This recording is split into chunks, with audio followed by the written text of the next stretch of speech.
Look, I kept a plant alive for over a month. I'm allowed to wear this shirt now.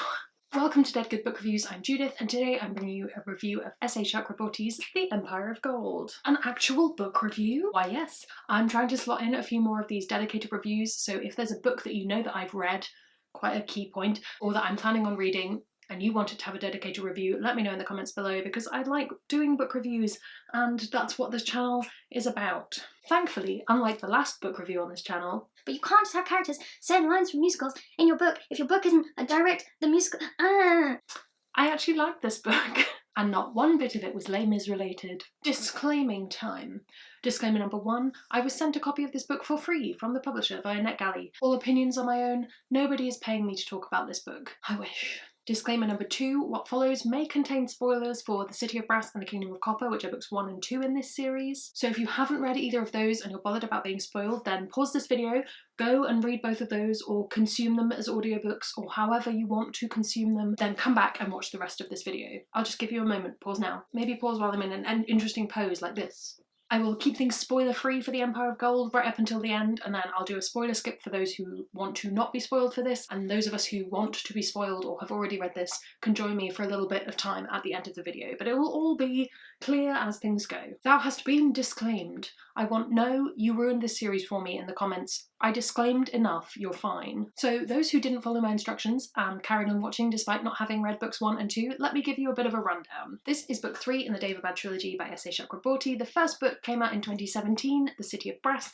and it ends this year in June, end of this month, with The Empire of Gold, the title of this video. The series starts following a young woman called Nari in 18th century Cairo, who ends up going on an adventure beyond basically anything she could have ever imagined. There's magic, politics, romance, intrigue, and a hefty dose of action too. Should you go and read these? In my opinion, probably. They are maybe my favourite series of all time. Maybe one of them. I'm gonna move to the centre and we're gonna... You know what the cover looks like now. It is tricky to review the third book in a trilogy without talking about all 3 books as a whole, so you'll have to excuse me if this isn't strictly The Empire of Gold. I'm going to talk about the other books too. I'm also probably going to leave off the quite often.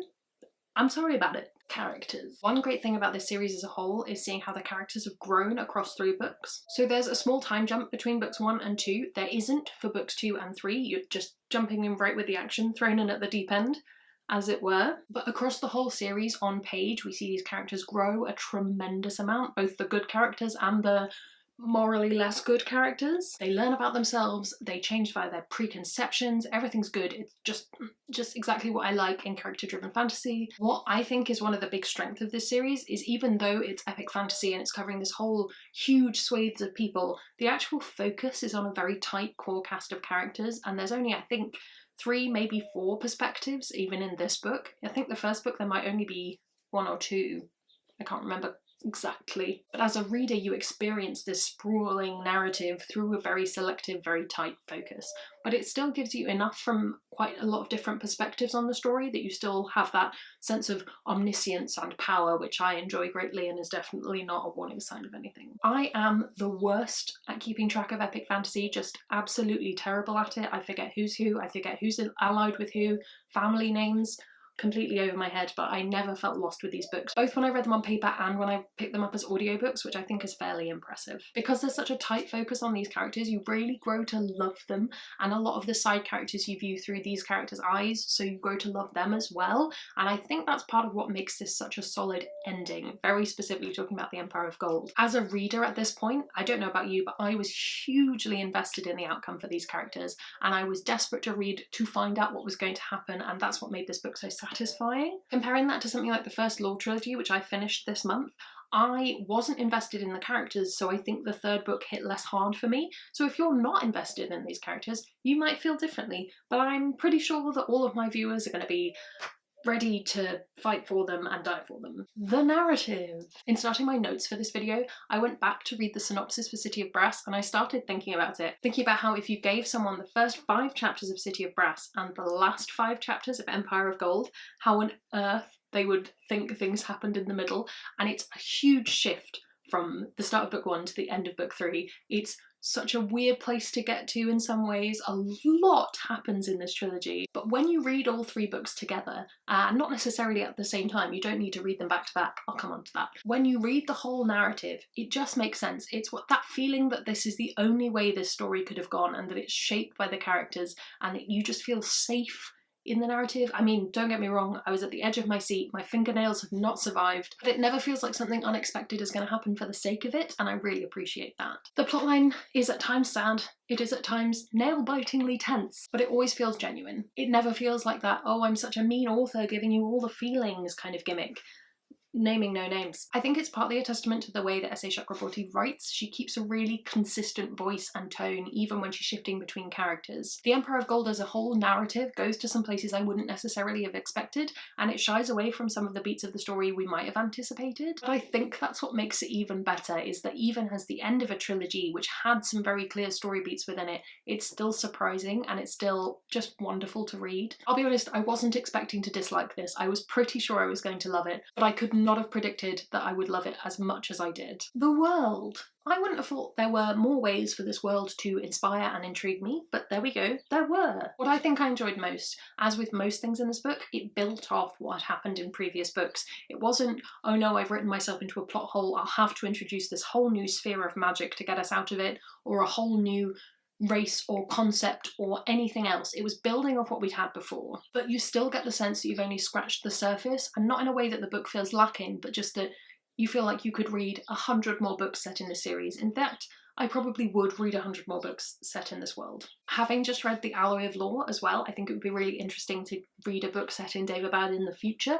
I think that would be really cool to see how things develop and how some of the impact of what's happened in these books plays out in the future.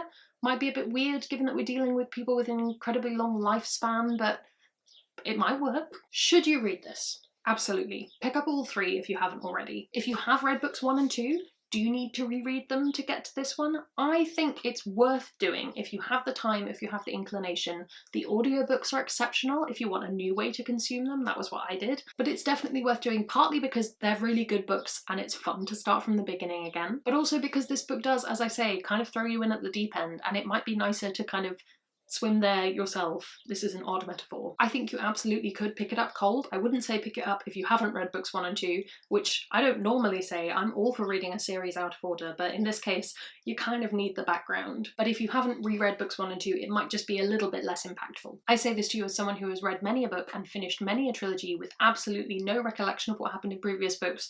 It is almost always better to have reread.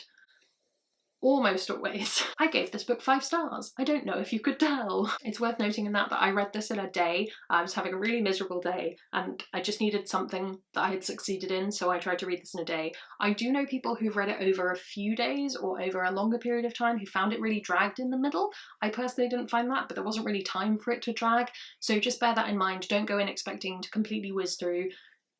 Manage your expectations. But if and when you do pick this up, know that I'm available for you to shriek at me via DM. Just follow me on Twitter.